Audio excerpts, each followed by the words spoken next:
We asked Muslims to tell us the stories about their daily lives in the U.S. When I first became a hijabi, I came into work one day in a hijab, and my manager pulled all my group members and made an announcement that for those of you who didn't know, Ralia is Muslim and she's decided to wear her hijab, and I think she looks beautiful.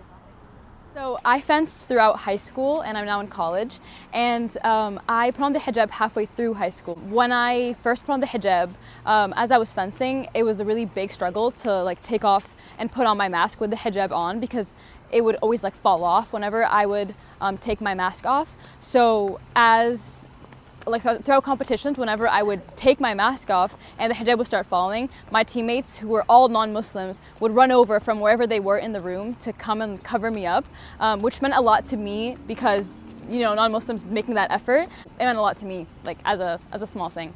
So yeah. So every Friday we need to pray Jummah as the students in my school, and it lined up with the lunch block. So there would be a teacher who needed to unlock the prayer room for us. So there's a guy named Mr. Ruiz, who instead of he could have just gone to his lunch and done whatever, instead he'd sacrifice his time and open the prayer room for us.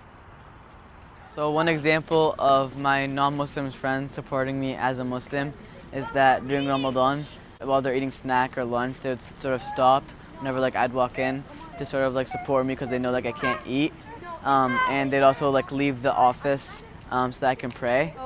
In high school, I requested a prayer room from my principal, and she's not Muslim, but she, reached out to other schools that had prayer rooms that were successful and followed up with me directly. Even though I was one of the only few Muslims in the school, she still made it a point to kind of accommodate that request.